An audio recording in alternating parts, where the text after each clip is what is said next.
कंचनपुर राज्य अपनी सुंदरता और समृद्धि के लिए दूर-दूर तक प्रसिद्ध था, लेकिन उससे कहीं अधिक प्रसिद्ध था वहाँ के राजमहल के आंगन में खड़ा वो विशाल प्राचीन वृक्ष। वो वृक्ष इतना पुराना था कि लोग कहते थे कि राज्य की नींव रखने से पहले वो भी वहाँ खड़ा था। उसकी शाखाएँ आकाश को छूती थी और उसकी जड़ें पाताल का मार्ग जानती थी। लेकिन उस वृक्ष से भी बड़ा एक रहस्य था महाराज विक्रम सिंह की 7 पुत्रियाँ। महाराज अपनी सातों बेटियों से अगाध प्रेम करते थे। सातों की सुंदरता ऐसी थी कि चाँद भी शर्मा जाए और बुद्धि ऐसी कि बड़े-बड़े विद्वान पानी भरे। लेकिन पिछले कुछ महीनों से महाराज की रातों की नींद उड़ चुकी थी। कारण था हर सुबह राजकुमारियों के कमरों में मिलने वाली उनकी जूतियाँ। रोज सुबह जब दासी राजकुमारियों के कक्ष में सफाई करने जाती, तो वह हैरान रह जाती। सातों राजकुमारियों की रेशमी जूतियाँ जो रात को बिल्कुल नई और चमकती हुई रखी जाती थी, सुबह होते-होते वैसे घिस चुकी होती जैसे वे रात भर पथरीली रास्तों पर मीलों पैदल चली हो। जूतियों के तलवों में छेद होते, कहीं-कहीं कीचड़ लगा होता और कहीं-कहीं तो सोने के तारों वाली कढ़ाई भी उखड़ चुकी होती।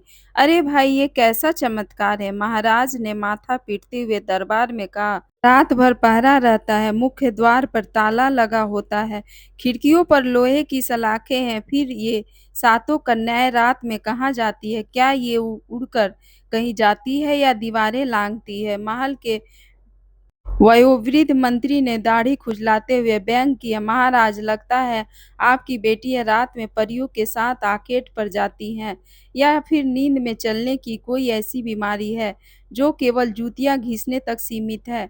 महाराज को ये परिहास पसंद नहीं आया। उन्होंने तुरंत ढिंढोरा पिटवा दिया। जो कोई भी सातों राजकुमारियों का रहस्य सुलझाएगा और ये बताएगा कि ये रात को कहाँ जाती हैं, उसे अपनी पसंद की एक राजकुमारी से विवाह करने का अवसर मिलेगा और महाराज उसे अपना उत्तराधिकारी घोषित करेंगे। लेकिन यदि कोई 3 रातों तक जागकर भी रहस्य नहीं सुलझा पाया, तो उसे आजीवन काल कोठरी में डाल दिया जाएगा।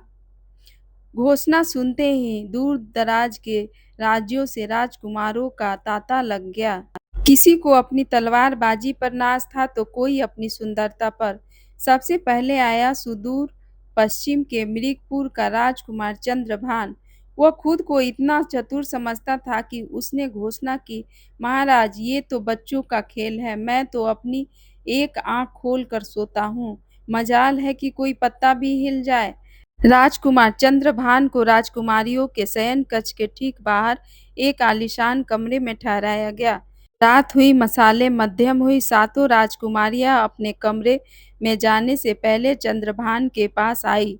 सबसे बड़ी राजकुमारी ने मुस्कुराते हुए कहा, राजकुमार, रात लंबी है, ये केसरिया दूध पी लीजिए, इससे आपको थकावट नहीं होगी। चंद्रभान ने सोचा, वाह, सेवा और सत्कार भी।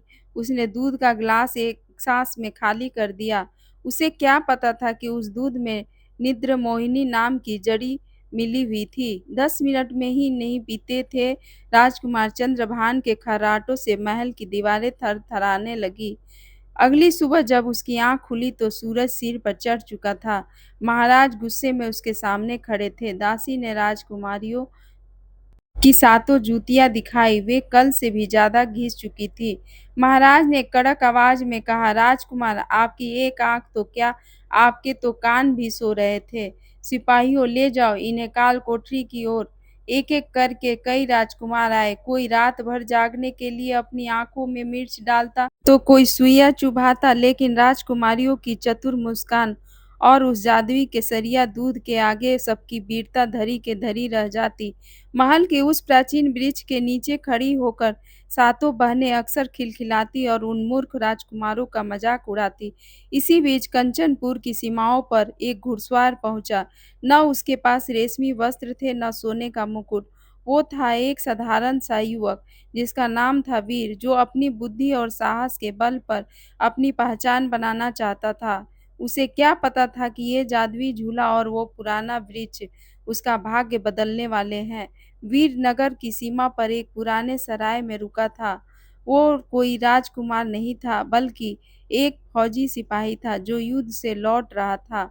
उसके पास न राजसी ठाठ थे न अहंकार, उसके पास तो बस एक तेज दिमाग और एक पुरानी तलवार। जब उसने राजा की घोषणा सुनी तो वह महल की ओर चल पड़ा। रास्ते में उसे एक अत्यंत वृद्ध महिला मिली जो सड़क किनारे भारी लकड़ियों का गट्ठर उठाने की कोशिश कर रही थी। दर्जनों लोग वहां से गुजरे पर किसी ने मदद नहीं की। वीर ने रुककर चुपचाप वो गट्ठर उठाया और बुढ़िया के घर तक पहुंचा दिया। बुढ़िया ने अपनी धुंधली आंखों से वीर को देखा और मुस्कुराई। बेटा, कंचनपुर के महल में अपनी किस्मत आजमाने जा रहे हो? वीर ने आश्चर्य से पूछा। माताजी, आपको कैसे पता? बुढ़िया हंसी, जैसे सूखी पत्तियां खड़खड़ा रही हो। वहां जाने वाले हर जवान के चेहरे पर एक ऐसी चमक होती है, पर तुम्हारे चेहरे पर वो चमक नहीं, एक सवाल है। सुनो, उन राजकुमारियों का दिया हुआ कुछ भी खाना या पीना मत, और जब रात गहराने लगे तो सोने का नाटक करना। उसने अपने फटे हुए झोले से एक मटमैली सी ओढ़नी निकाली। ये मायावी ओढ़नी है, इसे ओढ़ लोगे तो साक्षात यमराज भी तुम्हें देख नहीं पाएंगे। और ये लो कड़वा बादाम, इसे मुंह में रखोगे तो नींद कोसों दूर भाग जाएगी। वीर ने बुढ़िया का आशीर्वाद लिया और महल पहुंचा। दरबार में जब उसने अपना परिचय एक साधारण सिपाही के रूप में दिया तो वहां मौजूद मंत्रियों ने ठहाका लगाया। बड़े बड़े शूरवीर सो गए और ये मामूली सिपाही जागने का दावा करता है। महाराज ने भी हताश में अनुमति दे दी। ठीक है, इसे भी एक मौका दो। काल कोठरी में एक कोठरी अभी खाली है। रात हुई, वीर को उसी कक्ष में ठहराया गया। आधी रात के करीब सबसे छोटी राजकुमारी, जो स्वभाव से थोड़ी कोमल थी, दूध का गिलास लेकर आई। वीर ने बुढ़िया की सलाह मानी। उसने चतुराई से दूध को अपने बिस्तर के नीचे छिपे गमले में डाल दिया और मुंह में कड़वा बादाम दबा लिया। जैसे ही राजकुमारी गई, वीर ने खर्राटा लेना शुरू कर दिया। सातों बहनें कमरे के पास आई और हंसने लगी। सबसे बड़ी राजकुमारी ने व्यंग किया, बेचारा, इसे लगा था कि ये सिपाही होकर हमारे राज को जानेगा। चलो बहनों, समय हो गया है। वीर ने तुरंत मायावी ओढ़नी ओढ़ी और अदृश्य होकर उनके पीछे हो लिया। सातों राजकुमारियां अपने कमरे के एक गुप्त कोने में गई और एक विशेष दीवार को छुआ। दीवार सरक गई और सामने वही प्राचीन वृक्ष खड़ा था। चांदनी रात थी, पूर्णिमा का चांद ठीक उस वृक्ष के ऊपर चमक रहा था। अचानक हवा में एक सरसराहट हुई। देखते ही देखते उस वृक्ष की दो विशाल शाखाओं के बीच एक सुनहरा जादुई झूला प्रकट हुआ। वो झूला साधारण लकड़ी का नहीं था, बल्कि उसमें हीरे जड़े थे, जो रात के अंधेरे में जुगनुओं की तरह चमक रहे थे। पहले मैं, सबसे बड़ी राजकुमारी ने कहा, और झूले पर बैठ गई। जैसे ही उसने झूला झुलाया, उस वृक्ष से संगीत की एक ऐसी धुन निकली जो इंसान के कान पहले कभी नहीं सुन पाए थे। वीर ये सब देखकर दंग था। उसने देखा कि जैसे जैसे झूला गति पकड़ रहा था, उस वृक्ष के पीछे की हवा फटने लगी और एक झिलमिलाता हुआ द्वार दिखने लगा। सातों बहनें एक-एक करके झूले पर बैठी और हवा में विलीन होने लगी। वीर ने सोचा, अगर अब नहीं कूदा तो ये मौका हाथ से निकल जाएगा। जैसे ही सबसे छोटी राजकुमारी झूले पर बैठी, वीर ने फुर्ती से उसके झूले का एक कोना पकड़ लिया। छोटी राजकुमारी को लगा जैसे झूला थोड़ा भारी हो गया है। दीदी, मुझे लगता है आज झूला भारी है, वे घबरा कर बोली। बड़ी बहन ने पीछे मुड़कर देखा, पर उसे वहां कोई दिखाई नहीं दिया। पागल हो गई हो तुम? शायद तुम्हारा ही वजन बढ़ गया है, उसने व्यंग किया। दूल्हे ने एक जोरदार हिचकोला खाया और वीर उन राजकुमारियों के साथ उस वृक्ष के पार एक ऐसी दुनिया में जा गिरा जहां आसमान बैंगनी था और जमीन पर घास नहीं बल्कि मखमल बिछा था। रहस्य की पहली परत खुल चुकी थी। राजकुमारियां शहर नहीं छोड़ती थी, वे तो ये दुनिया ही छोड़ देती थी। वीर उस जादुई दुनिया में कदम रखते ही ठिठक गया। यहाँ की हवा में चमेली और किसी अज्ञात प्राचीन इत्र की खुशबू घुली हुई थी। आसमान में एक नहीं बल्कि दो चांद थे, एक सुनहरा और एक दूसरा गहरा नीला। राजकुमारियां पूरी तरह निश्चिंत थी, मानो वे अपने असली घर आ गई हों। वीर ने अपनी मायावी ओढ़नी को और कसकर लपेट लिया, क्योंकि यहाँ की रोशनी इतनी जादुई थी कि जरा सी चूक उसे उजागर कर सकती थी। राजकुमारियां एक कतार में चलने लगी और वीर उनके ठीक पीछे था। वे एक ऐसे जंगल में दाखिल हुए जहाँ का दृश्य देखकर वीर की सांसें रुक गई। वो चांदी के पत्तों वाला जंगल था। हर पेड़ की छाल शुद्ध चांदी की तरह चमक रही थी और पत्ते हवा के झोंकों से ऐसे टकरा रहे थे जैसे हजारों झांझर एक साथ बज रहे हों। देखो आज रात ये पेड़ कितने खुश हैं। दूसरी राजकुमारी ने एक पत्ते को छूते हुए कहा। वीर को यकीन नहीं हो रहा था कि ये सब सच है। उसने सोचा अगर मैं खाली हाथ वापस गया तो महाराज मेरी बात पर कभी विश्वास नहीं करेंगे। मुझे कोई सबूत ले जाना होगा। उसने अपनी म्यान से छोटी कटार निकाली और एक पेड़ की छोटी सी टहनी काटने की कोशिश की। जैसे ही उसने टहनी पर वार किया पूरे जंगल में एक तीखी गूंज सुनाई दी। कड़क। सबसे छोटी राजकुमारी झटके से पीछे मुड़ी। रुको, क्या तुमने सबने वो सुना? ऐसा लगा जैसे किसी ने चांदी की हांडी तोड़ दी हो। बड़ी राजकुमारी ने चिढ़कर कहा, ओ छोटी, तुम कल से ही डरी हुई हो। ये केवल हवा का झोंका होगा या कोई फल गिरा होगा। यहाँ हमारे और उन पाताल पुत्रों के अलावा कोई नहीं आ सकता। अपनी जूतियों की चिंता करो, आज हमें बहुत दूर तक नाचना है। वीर पसीने-पसीने हो गया, वो पत्थर की मूर्ति की तरह जम गया। जब राजकुमारियाँ आगे बढ़ गई तो उसने धीरे से वो चांदी की टहनी उठाई और अपने थैले में डाल ली। उसे आश्चर्य हुआ कि वो टहनी लकड़ी की तरह हल्की नहीं बल्कि किसी भारी धातु जैसी थी। जैसे-जैसे वे जंगल के बीच पहुँचे वहाँ एक विशाल तांबे की नदी बह रही थी। उस नदी का पानी लाल-भूरा था और वो खौल नहीं रहा था, बल्कि उसमें से संगीत निकल रहा था। नदी के किनारे 7 नावों जैसी छोटी डोंगियाँ खड़ी थीं जो सोने की तरह चमक रही थीं। देखो वे आ रहे हैं। तीसरी राजकुमारी चहक उठी। दूर अंधेरे से 7 साए उभरते हुए दिखे। वे कद-काठी में किसी ऊंचे देवदार के वृक्ष जैसे थे। उन्होंने काले और बैंगनी रंग के शाही वस्त्र पहने थे, पर उनके चेहरे पर एक अजीब-सा पीलापन और आँखों में एक ठंडी चमक थी।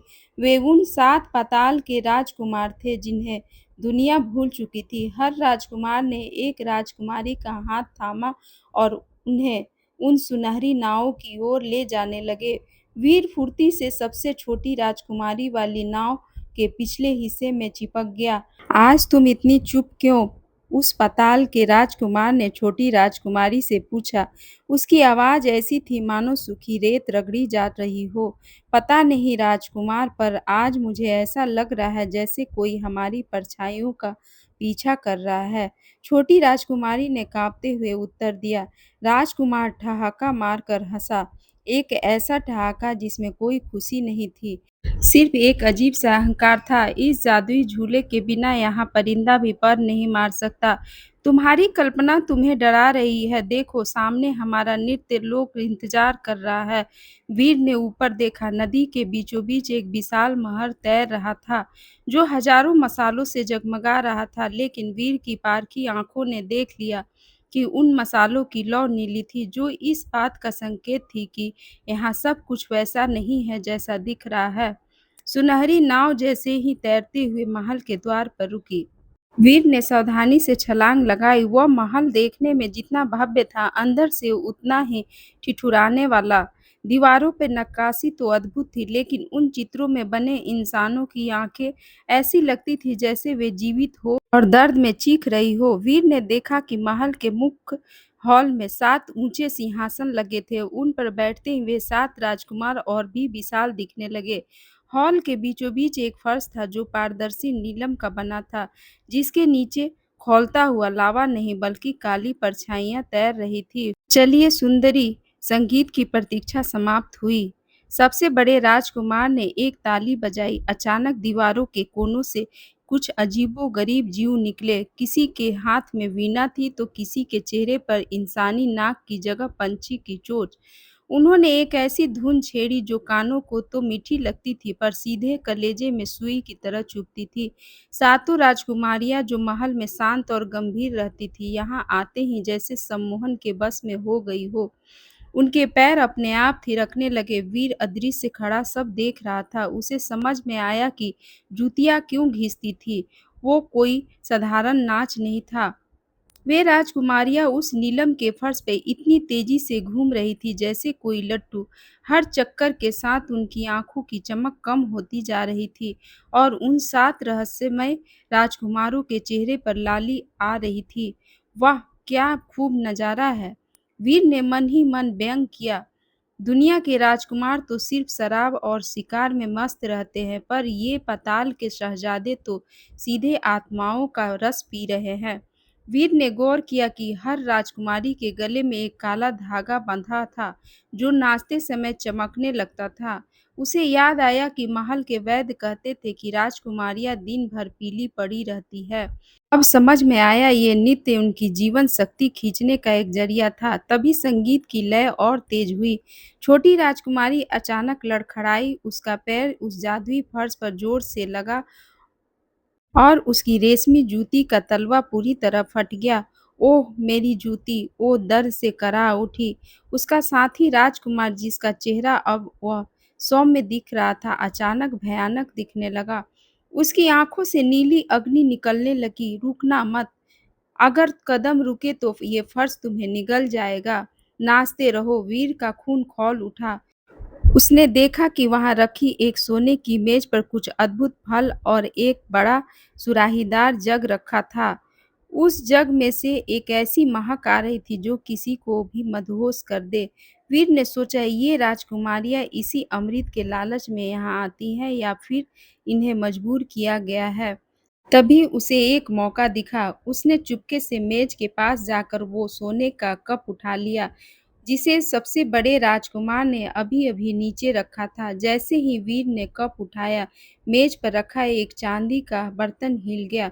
तनन संगीत एक पल के लिए थम गया। सातों राजकुमारों ने एक साथ उस दिशा में देखा, जहां वीर खड़ा था। सबसे बड़े राजकुमार की आवाज महल में बिजली की तरह कड़की।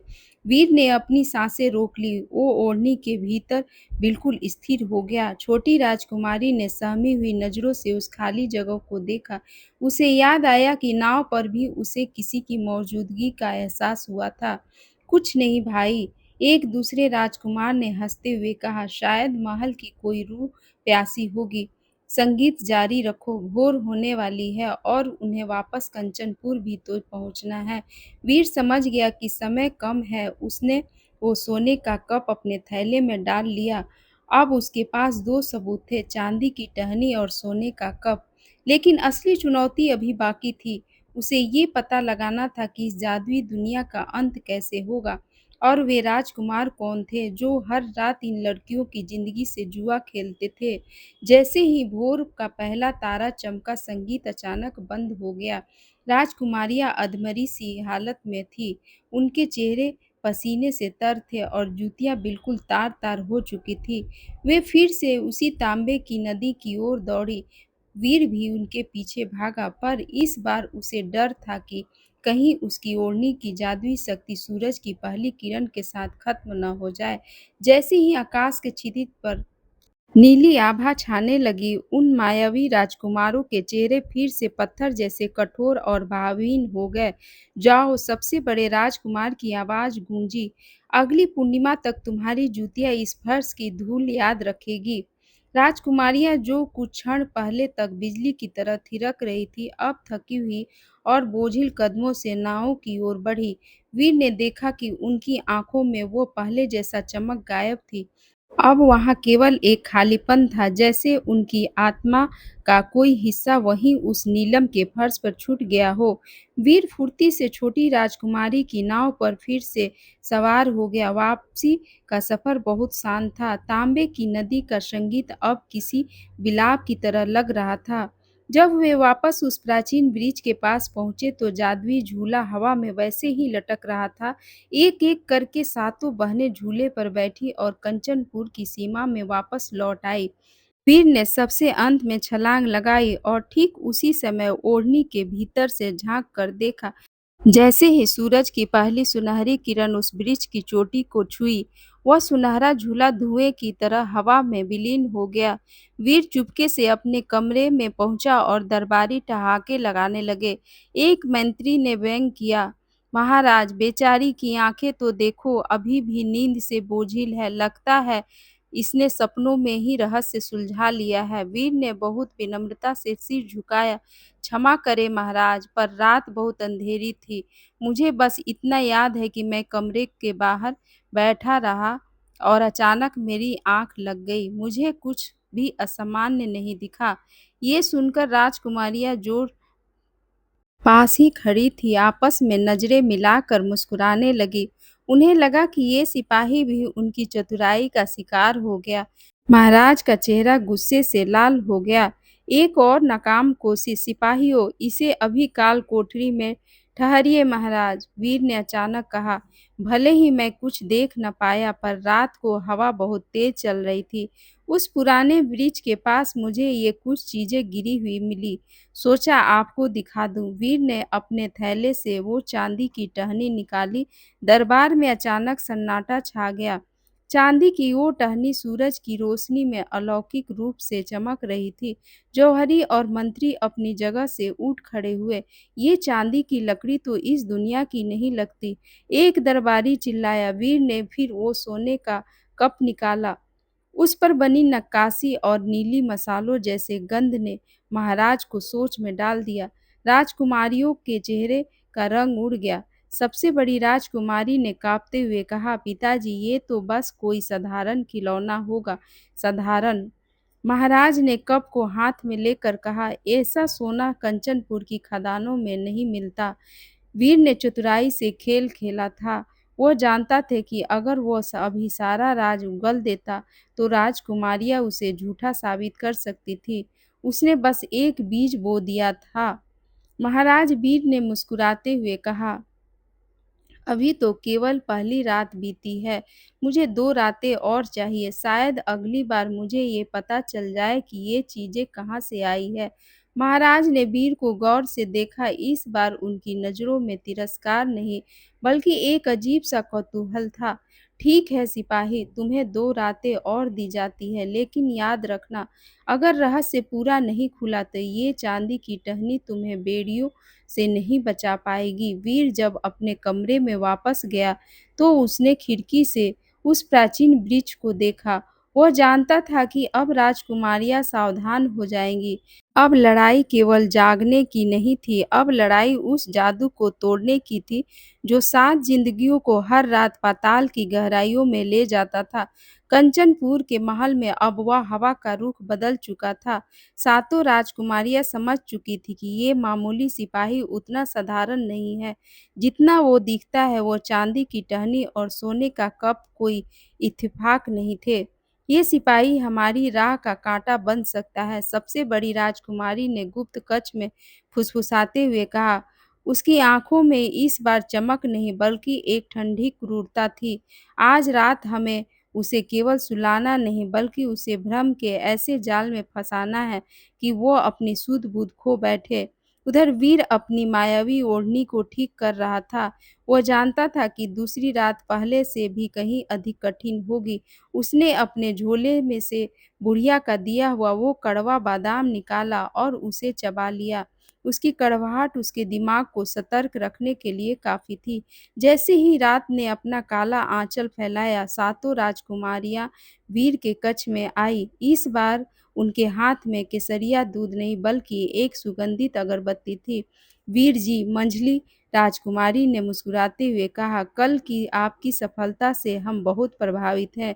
ये अगरबत्ती चमेली की है, इसे जलाने से आपको रात भर शांति मिलेगी। वीर ने मन ही मन सोचा, शांति मिलेगी या हमेशा के लिए शांति मिल जाएगी। उसने मुस्कुराकर अगरबत्ती स्वीकार की, पर जैसे ही वो बाहर गई, उसने उसे बुझाकर खिड़की से बाहर फेंक दिया।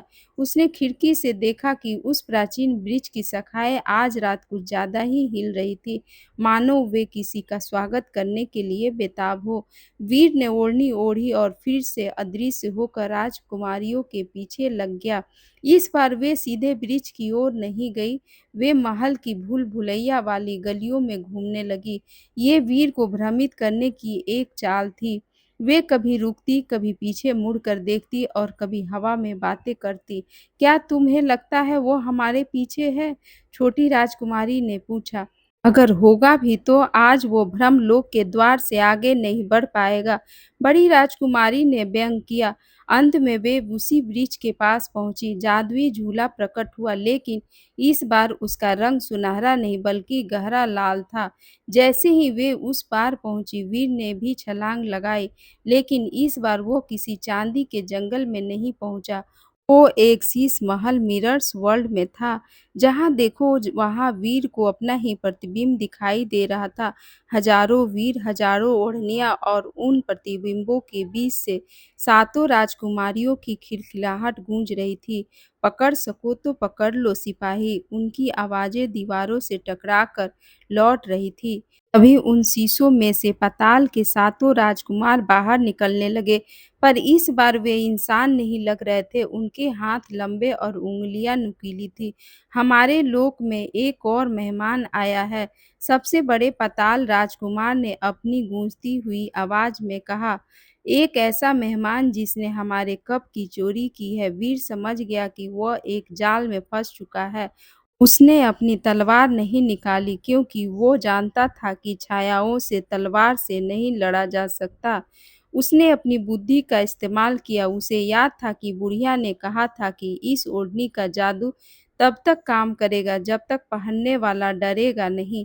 अरे ओ पाताल के शहजादों! वीर ने अदृश्य रहते हुए ऊंची आवाज में कहा, तुम जो इन राजकुमारियों की आत्माओं को हर रात नाच-नाच कर निचोड़ते हो, क्या तुम्हें इतनी हिम्मत है कि एक साधारण सिपाही के सामने असली रूप में आ सको?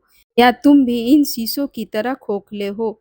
वीर का ये व्यंग निशाने पर लगा। पाताल के राजकुमारों का अहंकार उनके विवेक से बड़ा था। जैसे ही उन्हें गुस्सा आया, शीश महल की दीवारें चटकने लगी। क्रोध सत्य का शत्रु है, और यहाँ क्रोध ने मायावी जाल को कमजोर कर दिया। तभी वीर ने देखा कि एक कोने में वो जादुई झूला अभी भी टिका हुआ है।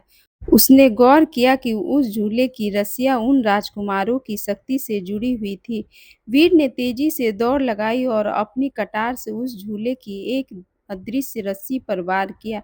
जैसे ही रस्सी कटी, पूरे शीश महल में एक भयानक चीख गूंजी और सारा भ्रम टूटकर बिखर गया। वीर अब फिर से उसी तांबे की नदी के किनारे था, पर इस बार सातों राजकुमारियां फर्श पर बेहोश पड़ी थी और पाताल के राजकुमार गायब थे। भोर होने में अभी कुछ समय बाकी था। शीश महल का भ्रम टूटते ही हवा में फैली वो भारी गंध छट गई। वीर ने देखा कि सातों राजकुमारियां तांबे की नदी के तट पर बेसुध पड़ी थी। उनके पैरों की जूतियां अब केवल धागों का ढेर रह गई थी। लेकिन जो सबसे चौंकाने वाली बात थी, वो था उस विशाल प्राचीन वृक्ष का प्रतिरूप, जो इस दुनिया में भी खड़ा था। वीर ने गौर किया कि इस दुनिया वाले वृक्ष की जड़ों के बीच एक अजीब सी नीली रोशनी धधक रही थी। वो पास गया तो देखा कि वहाँ एक अष्टधातु का चक्र लगा हुआ था, धीरे-धीरे घूम रहा था। जैसे-जैसे वो चक्र घूमता, जादुई झूले की रस्सियाँ कसी और ढीली होती थी। तो सारा खेल इस यंत्र का है, वीर ने बुदबुदाया। तभी सबसे बड़ी राजकुमारी को होश आया। वीर ने तुरंत अपनी ओढ़नी हटा दी। उसे देखकर राजकुमारी चीखने ही वाली थी कि वीर ने उसके मुंह पर हाथ रख दिया। शांत रहिए राजकुमारी, मैं यहाँ आपकी जूतियों का हिसाब लेने नहीं बल्कि आपकी जान बचाने आया हूँ। वीर ने दृढ़ता से कहा। बड़ी राजकुमारी की आंखों में आंसू आ गए। उसने काँपते हुए स्वर में बताया, वीर, तुम नहीं जानते तुमने किस मुसीबत को छेड़ दिया है। ये 7 राजकुमार असल में राजकुमार नहीं बल्कि इस मृत लोक के 7 सेनापति हैं। सैकड़ों साल पहले हमारे एक पूर्वज ने राज्य को सूखे से बचाने के लिए इस लोक के राजा से एक समझौता किया था। वीर ने व्यंग से मुस्कुराते हुए कहा, वाह! पूर्वजों ने पुण्य कमाया और उसकी किस्तें आप अपनी आत्मा से भर रही हैं। क्या समझौता था वो? राजकुमारी बोली, समझौता ये था कि कंचनपुर की 7 कन्याएं हर पूर्णिमा की रात यहाँ आकर जीवन नृत्य करेगी, जिससे इस लोक के पत्थरों में जान फूंकती रहेगी। यदि हम एक भी रात नहीं आई तो कंचनपुर की धरती पत्थर बन जाएगी और हमारे पिता की मृत्यु हो जाएगी। वो जादुई झूला ही हमारा मात्र रास्ता है। वीर समझ गया कि ये कोई साधारण जादू नहीं बल्कि एक रक्त अनुबंध था। उसने घूमते हुए अष्ट धातु के चक्र को ध्यान से देखा। उस पर कुछ प्राचीन चिन्ह बने थे। तो ये झूला आपको यहाँ लाता नहीं है, बल्कि आपको खींच कर लाता है। वीर ने निष्कर्ष निकाला। तभी तांबे की नदी का पानी अचानक उबलने लगा। सातों पाताल सेनापति पानी की लहरों को चीरते हुए बाहर निकले। इस बार उनके पास तलवारें नहीं, बल्कि काली जादुई रस्सियाँ थीं। एक मामूली मानव ने हमारे रहस्य को छू लिया। सबसे बड़े सेनापति की आवाज़ गूंजी, राजकुमारी, तुमने इस मृत्यु को यहाँ लाकर अनुबंध तोड़ा है। अब कंचनपुर का विनाश निश्चित है। वीर ने अपनी तलवार म्यान से निकाली, पर उसे पता था कि इन सायों पर लोहा काम नहीं करेगा। उसने अपनी जेब से बुढ़िया के द्वारा दिया गया कड़वा बादाम निकाला। उसे याद आया कि बुढ़िया ने कहा था कि ये सिर्फ नींद को भगाता नहीं, बल्कि कड़वे सच की ताकत रखता है। वीर ने उस बादाम को अपनी हथेली में मसल कर उसका अर्घ अपनी तलवार की धार पर लगा दिया। सत्य की कड़वाहट से बड़ी कोई औषधि नहीं होती, उसने धारते हुए कहा। जैसे ही सेनापतियों ने अपनी काली रस्सियाँ वीर पर फेंकी, उसने हवा में अपनी तलवार घुमाई। बादाम के अर्क से लिपटी तलवार ने उन जादुई रस्सियों को ऐसे काट दिया जैसे मकड़ी के जाले हो। सेनापति पीछे हटे। उन्हें उम्मीद नहीं थी कि कोई मानव उनके जादू को काट पाएगा। वीर ने मौके का फायदा उठाकर उस धातु के चक्र की ओर छलांग लगाई। उसे पता था कि अगर वह इस चक्र को रोक दे या उल्टा घुमा दे तो ये जादुई रास्ता हमेशा के लिए बंद हो सकता है। लेकिन जैसे ही उसने चक्र को छुआ, उसे एक जोरदार बिजली का झटका लगा। "ये कोई इंसान नहीं घुमा सकता," सेनापति हंसे। "इसके लिए 7 प्राणों की आहुति चाहिए।" वीर ने हार नहीं मानी। उसने अपनी ओढ़नी को चक्र के चारों ओर लपेटा। मायावी ओढ़नी और जादुई चक्र के बीच संघर्ष शुरू हुआ। चिंगारियां निकलने लगी और पूरी पाताल भूमि कांपने लगी। पाताल लोक की धरती फटने लगी थी। अष्ट धातु का वो विशाल चक्र वीर की मायावी ओढ़नी को निगलने की कोशिश कर रहा था। नीली बिजली के कड़कड़ाने से पूरा आसमान दहल उठा। सातों सेनापति दहाड़ रहे थे, क्योंकि अगर वो चक्र रुका तो उनकी अमरता का स्रोत हमेशा के लिए खत्म हो जाता। मूर्ख मानव! सबसे बड़े सेनापति ने अपनी काली गदा हवा में लहराई। "तू उस नियम को चुनौती दे रहा है जिसे समय ने लिखा है। इस चक्र को रोकने का अर्थ है स्वयं को राख में बदल लेना।" वीर के हाथ जल रहे थे, पर उसने ओढ़नी की पकड़ ढीली नहीं की। उसने राजकुमारियों की ओर देखा, जो भय से एक दूसरे का हाथ पकड़े खड़ी थी। वीर ने व्यंग भरे लहजे में चिल्लाकर कहा, "समय ने नियम लिखे होंगे सेनापति, पर इंसान ने उन नियमों में सेंध लगाना सीखा है।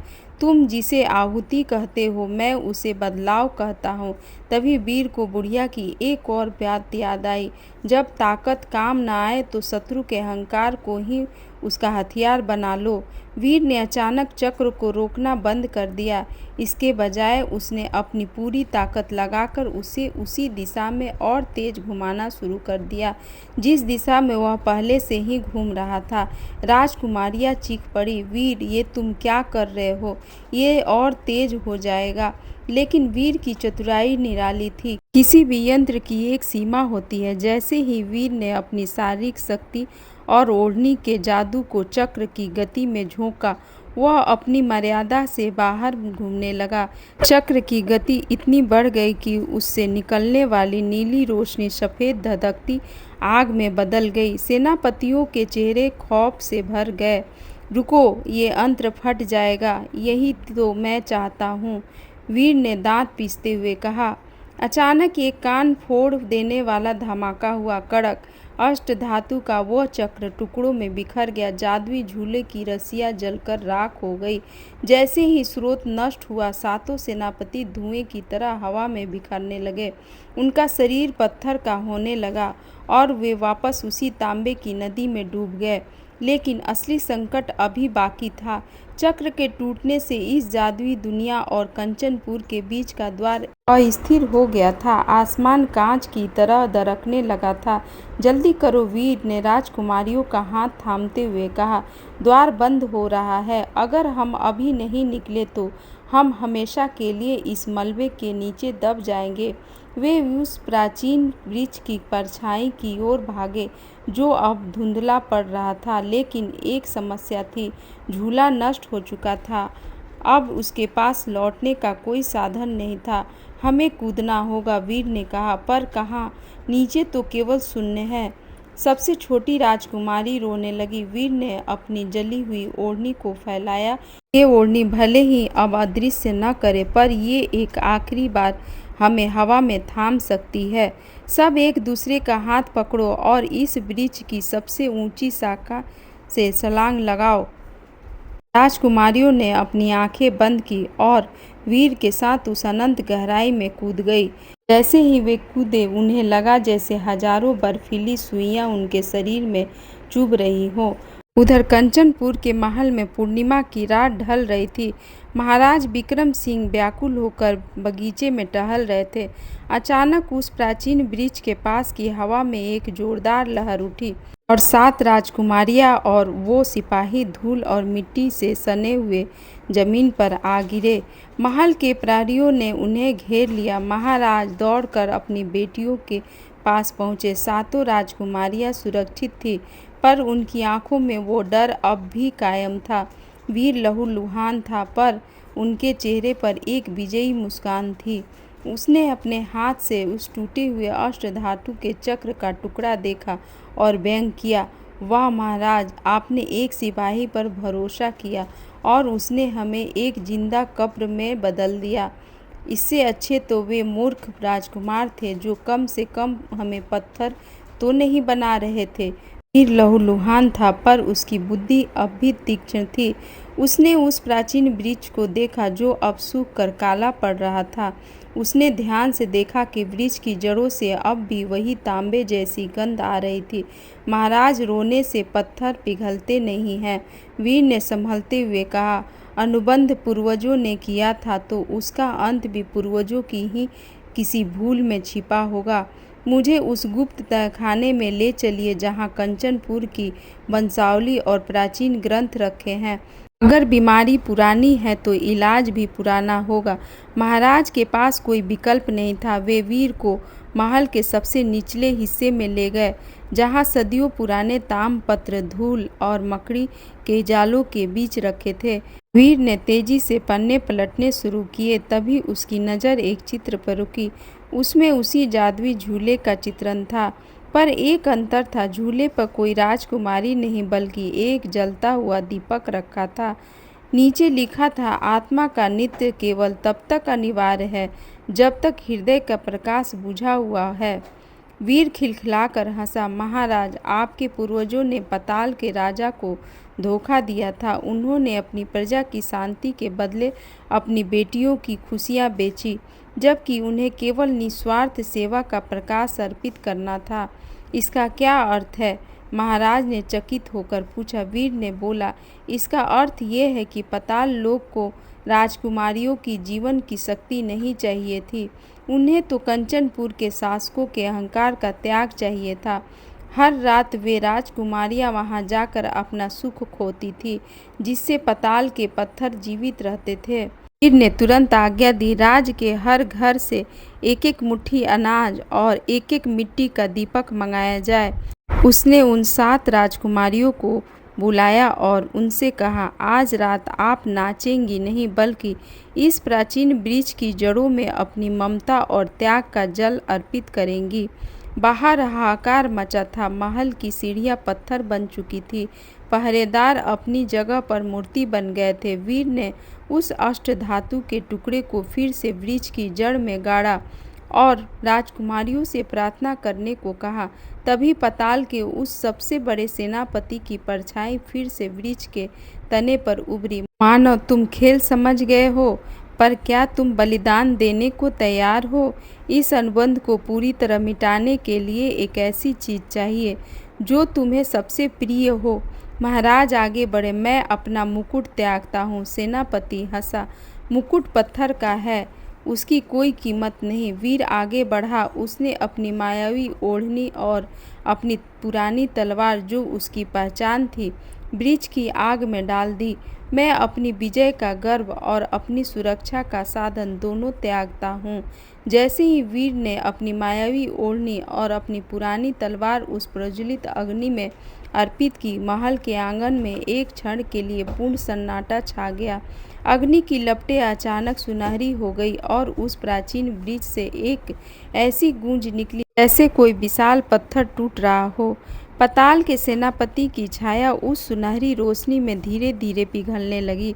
उसकी अंतिम आवाज़ हवा में तैरती हुई आई, इंसान, तूने वो दे दिया जो राजा नहीं दे सके, अपना अहंकार।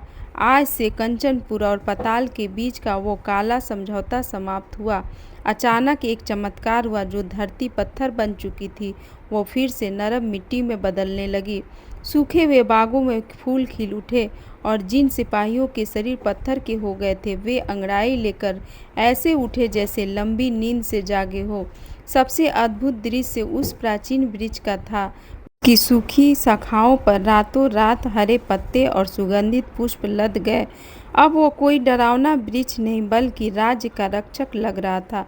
महाराज विक्रम सिंह की आंखों में आंसू थे। उन्होंने अपना मुकुट उतारा और वीर के सामने झुक गए। वीर, तुमने न केवल मेरी बेटियों को बचाया बल्कि इस पूरे साम्राज्य की आत्मा को मुक्त किया है। मैं अपना वचन निभाते हुए तुम्हें इस राज का उत्तराधिकारी घोषित करता हूँ। महल के गलियारों में जो राजकुमार काल कोठरी में बंद थे, उन्हें जब रिहा किया तो उनकी हालत देखने लायक थी। वे जो कल तक अपनी बहादुरी के झूठे किस्से सुनाते थे, अब वीर की परछाई से भी डर रहे थे। क्यों राजकुमार जी? वीर ने मुस्कुराते हुए उन पर कटाक्ष किया। अब तो जूतियाँ नहीं घिसती, या फिर आपको अभी भी केसरिया दूध की तलाश है? राजकुमार बिना पीछे मुड़े अपने अपने राज्यों की ओर ऐसे भागे जैसे उनके पीछे कोई भूत लगा हो। दरबारी पंडित, जो वीर को साधारण सिपाही कहकर मजाक उड़ाते थे, अब उसकी वंशावली में देवताओं का अंश खोजने लगे थे। सातों राजकुमारियां अब स्वतंत्र थीं। उनकी जूतियां अब सुबह तक चमकती हुई मिलती थी, क्योंकि अब वे रात भर पाताल के फर्श पर नहीं बल्कि अपने सपनों के बागों में विचरती थी। जैसा कि महाराज ने वादा किया था, वीर को अपनी पसंद की राजकुमारी से विवाह करने को कहा गया। वीर ने सबसे छोटी राजकुमारी का हाथ थामा, जिसने उस जादुई सफ़र में सबसे पहले उसका साथ महसूस किया था। कंचनपुर में 7 दिनों तक उत्सव मनाया गया। वीर ने राजा बनने के बाद एक नया नियम बनाया। राज्य की नींव पत्थरों पर नहीं बल्कि न्याय और त्याग पर रखी जाएगी। तो दोस्तों, ये थी 7 राजकुमारियों और उस जादुई झूले की कहानी। कैसे एक साधारण सिपाही ने अपनी चतुराई से पाताल के मायावी राजकुमारों का घमंड तोड़ा और एक पूरे साम्राज्य को पत्थर होने से बचा लिया।